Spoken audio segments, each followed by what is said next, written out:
డబ్బు, అనారోగ్యం, ఉద్యోగం, వ్యాపారం, అప్పులతో బాధపడుతున్నారా? మీకోసమే లాంచ్ యువర్ ఫ్యూచర్ ప్రోగ్రామ్.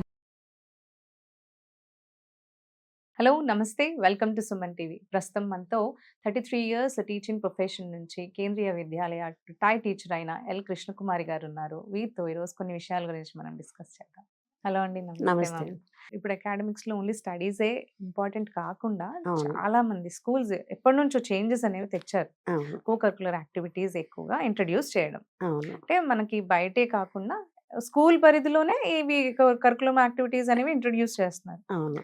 ఇవి యాక్చువల్లీ స్టూడెంట్స్ కి ఎలా హెల్ప్ఫుల్ అంటారు? స్కూలింగ్, టీచింగ్ అన్నది ఇండోర్ క్లాస్ రూమ్లో అవుతుంది. ఈ కో కరికులర్ యాక్టివిటీస్ అన్నవి ఆల్మోస్ట్ అన్నీ అవుట్డోర్. అవును. అవుట్డోర్ అనేసరికి పిల్లలు చాలా ఉత్సాహపడతారు. క్లాస్ రూమ్లో కూర్చుని వాళ్ళకి విసుకొచ్చి, దానికి రీజన్ ఏంటంటే కాసేపు వాళ్ళు ఫ్రీగా ఉంటారు. లైన్స్లో వెళ్ళేప్పుడు ఏంటి, వాళ్ళు ఫ్రెండ్స్తో మాట్లాడుకుని ఒక రకమైన ఉత్సాహం, ఆనందాన్ని పొందుతారు. అవును. అవి కో కరికులర్ యాక్టివిటీస్కి 2 పీరియడ్స్ ఇస్తారు జనరల్గా, కంటిన్యూస్గా వీక్లీ 2 పీరియడ్స్. హాఫ్ పీరియడ్ పిల్లల్ని సెట్ చేయడమే సరిపోతుంది. క్లాస్ రూమ్లోంచి పిల్లల్ని తీసుకొచ్చి స్టూడెంట్స్, మేము కూడా ఎంజాయ్ చేస్తాం, టీచర్స్ కూడా చూసి చూడకుండా వాళ్ళు నవ్వుతుంటే మాకు కూడా చాలా సంతోషం వేస్తుంది. పిల్లలు కదా అనిపిస్తుంది. After all they are small students. So బయటికి తీసుకొచ్చి వాళ్ళు ఫస్ట్ బేసికల్గా ఏంటంటే కో కరికులర్ యాక్టివిటీస్ తోటి పిల్లల్లో ఉత్సాహం నింపడం మెయిన్ ఉద్దేశం, చిన్న పిల్లల్లో ప్రైమరీ లెవెల్లో. ఇంకా రెండోది ఏంటంటే వాళ్ళలో ఉన్న ఆల్రౌండ్ డెవలప్మెంట్ తీసుకురావాలి. స్టడీస్తో పాటు వాళ్ళకి లైఫ్ స్కిల్స్ కూడా అవసరం కదా. ఇప్పుడు మార్కెట్కి వెళ్ళాడు అనుకోండి, పెద్ద అయిన తర్వాత వాళ్ళతో ఎలా మాట్లాడాలి, ఎలా ఐటమ్స్ తీసుకోవాలి, ఇలాంటివన్నీ మనం కో కరికులర్ యాక్టివిటీస్ ద్వారా అపార్ట్ ఫ్రమ్ టీచింగ్ ఇవి కూడా వాళ్ళకి హెల్ప్ అవుతాయి. ఇంకోటి ఏంటంటే స్పోర్ట్స్ కూడా a part of co curricular activities. Correct. Scouts and guides, NCC కూడా కో కరికులర్ యాక్టివిటీస్ కిందకు వస్తాయి. ఇప్పుడు స్కౌటింగ్ ఉన్నారనుకో, స్కౌట్ గైడ్స్ ఉన్నారనుకోండి, వాటితో బుల్బుల్స్ అంటారు ప్రైమరీ లెవెల్లో. బుల్బుల్స్ అంటే చిన్న చిన్న పిల్లలతోటి ఇనీషియల్ స్టేజెస్ని 3rd క్లాస్ నుంచి వాళ్ళల్లో మోరల్స్కి ఇంపార్టెన్స్ ఇవ్వడానికి ఈ బుల్బుల్స్ ఏంటి, స్కౌట్స్ అండ్ గైడ్స్ ఏంటి, ఎన్సీసీ ఏంటి. ఎన్సీసీ ఏంటంటే దట్ కమ్స్ ఫర్ కంట్రీ, దేశం కోసం ఏం చేయాలి, ఎలా అలా రిటైర్డ్ కానీ సర్వీస్లో ఉన్న సైనికులతోటి వాళ్ళకి శిక్షణ ఇప్పిస్తారు. వాళ్ళకి తెలియకుండా మోటివేట్ అయిపోతారు, అట్రాక్ట్ అవుతారు. మొత్తం క్లాస్ కాకపోయినా ప్రతి క్లాస్ నుంచి 2-3 అది డిఫెన్స్ వైపు పెడతారు తప్పనిసరిగా. అది ఫోర్స్ఫుల్ కాదు, వాలంటరీ కదా. ఇప్పుడు స్కౌట్ అండ్ గైడ్ మూవ్మెంట్ కూడా వాలంటరీ. ఇప్పుడు మీరు చూడండి, కెలామిటీస్ వచ్చినప్పుడు చాలా మంది స్కౌట్స్ వెళ్ళి హెల్ప్ చేస్తారు. అవును. ఎన్సీసీ వాళ్ళేంటి, అది వాలంటరీ వాళ్ళల్లో ఇన్కల్కేట్ అయిపోతుంది. స్కూల్లో సీసీఐ కార్యక్రమాల్లో వాళ్ళు ఇచ్చే స్పీచ్లు అనుకోండి, వాళ్ళకి క్యాంప్స్ ఉంటాయి, మంచి ఎమినెంట్ పర్సన్స్ని పిలిచి స్పీచ్లు ఇప్పిస్తారు. Salient features.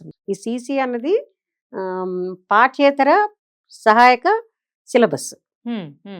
దానికి కూడా ఒక లిమిట్ ఉంటుంది అన్నమాట. ఈ నెలలో ఇవి చెప్పాలి, ఈ నెలలో ఇవి కండక్ట్ చేయాలి అని. అవి చాలా ఉపయోగం పిల్లలకి. సీసీఐ లేని స్కూల్ అంటే అది ఉప్పు లేని కూరలాగా ఉంటుంది. సో ఇంకోటి ఏంటంటే మ్యూజిక్ అనుకోండి, అది అనుకరణ అన్నమాట.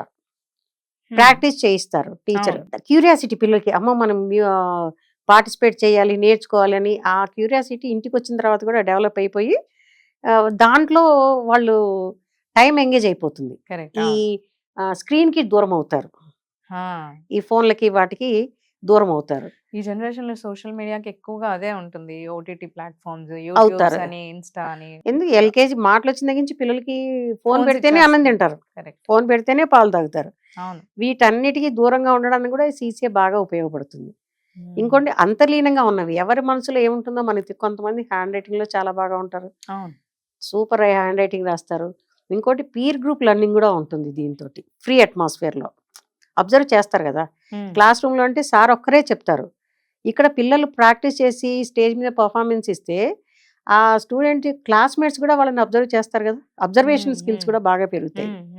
ఈ రకంగా స్పోర్ట్స్లో ఫిజికల్ యాక్టివిటీ తోటి ఫిజిక్ బాగుంటుంది, దానికి ఇంకోటి ఏంటంటే ఆరోగ్యకరమైన శరీరంలో ఆరోగ్యకరమైన మనసు ఉంటుందని ఫిట్గా తయారవుతారు, చాలా బాగా ఫిట్గా తయారవుతారు. మళ్ళీ వాల్యూస్ పెరుగుతాయి, సర్వీస్ చేయాలనే ఓరియంటేషన్ పిల్లల్లో వస్తుంది.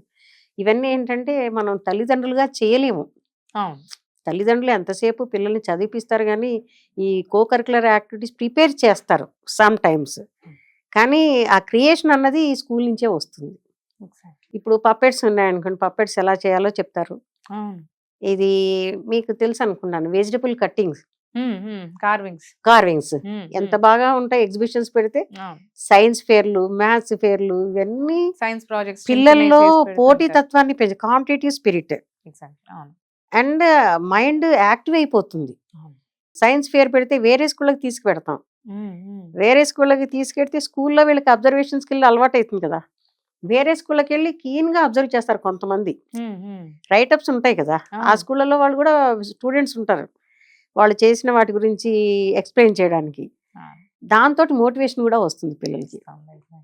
ఈ రకంగా ఏంటంటే డ్యాన్స్ చూసుకోండి, డ్యాన్స్ కూడా చాలా ఇంపార్టెంట్.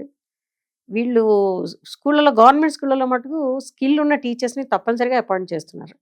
ఈ కోకరికులర్ యాక్టివిటీస్కి ఈక్వల్గా అకాడమిక్స్తో పాటుగా ఇంపార్టెన్స్ ఇస్తున్నారు, ఇవ్వాలి కూడా. అందరి ఐక్యూ లెవెల్స్ ఒకేలాగా ఉండదు కదా, గ్రాస్పింగ్ పవర్ ఒకేలాగా ఉండదు. సో ఎవరికి ఏది ఇంట్రెస్ట్ అయితే అవన్నీ కోకరికులర్ యాక్టివిటీస్ ద్వారా నేర్చుకుని వాళ్ళు ఆల్రౌండ్ డెవలప్మెంట్కి ఉపయోగపడుతుంది. ఇది ఓన్లీ స్కూల్ నుంచి, అంటే వాళ్ళు చిన్నతనంలోనే వాళ్ళకి అది యూజ్ అవుతుందంట, లేదంటే వాళ్ళు వెన్ దే గ్రో అప్ అది లైవ్లీహుడ్ కి అక్కడన్నా కొంచెం వాళ్ళకి లైవ్లీహుడ్ కూడా చాలా ఉపయోగపడుతుంది. ఈ కోకరికులర్ యాక్టివిటీస్ అన్నవి నేను ఇంజనీరింగ్ కాలేజీలో కూడా చూశాను. దాంట్లో కూడా ఈ స్పీచెస్, ఎలక్యూషన్ అవి ఉన్నాయి కదా, ఎస్ఏ కాంపిటీషన్, ఎలక్యూషన్, ఇవి గ్రూప్ డిస్కషన్స్కి వాటికి బాగా ఉపయోగపడుతుంది. భావ వ్యక్తీకరణ అంటాం మనం. అవునవును. డిబేట్స్, ఎలక్యూషన్, దాంతో డిబేట్స్ పెట్టేప్పుడు మనం ఫర్గా నెగిటివ్గా కూడా మాట్లాడతారు. కరెక్ట్. ఒక స్టూడెంట్కి ఫర్గా చెప్పమంటాం పాయింట్స్, ఇంకొకటికి నెగిటివ్గా చెప్పండి. సో దట్ మనకి దాంతో థింకింగ్ పిల్లల మనసులో అది తెలియదు కదా, అవతల వాళ్ళు ఏం క్వశ్చన్ వేస్తారో వీళ్ళకి తెలియదు, స్పాంటేనియస్ గా దానికి కౌంటర్ వేయడం వాళ్ళకి వచ్చేస్తుంది. మైండ్ అంటే ఇమీడియట్ గా రెస్పాండ్ అయ్యే స్కిల్స్ ఈ కాంపిటీషన్స్ వల్ల అవుతాయి. ఇవి మనకి క్యాంపస్ ఎలక్షన్స్లో వాటిలో గ్రూప్ డిస్కషన్స్లో అనుకోండి, సే అబౌట్ యూ అన్నప్పుడు అనుకోండి, చాలా రకాలుగా ఉపయోగపడతాయి. లైవ్లీహుడ్ కూడా వస్తుంది ఆటోమేటిక్గా. వీళ్ళు ఎప్పుడైతే ఇంటర్వ్యూస్ క్లియర్ చేస్తారో ఆటోమేటిక్గా they will get good jobs. Not only academics, ఇప్పుడు ఎనీథింగ్ యూ టేక్. మ్యూజిక్ అనుకో, ఇందాక నేను ప్రీవియస్ వీడియోలో చెప్పాను, ఒక అమ్మాయి ఇంట్లో చదువుకుని మ్యూజిక్లో లండన్ ట్రినిటీ కాలేజ్ నుంచి డిప్లొమా పొందడం అంటే it is wonder. In my service I listen only and that girl is very well known to me. It is my luck.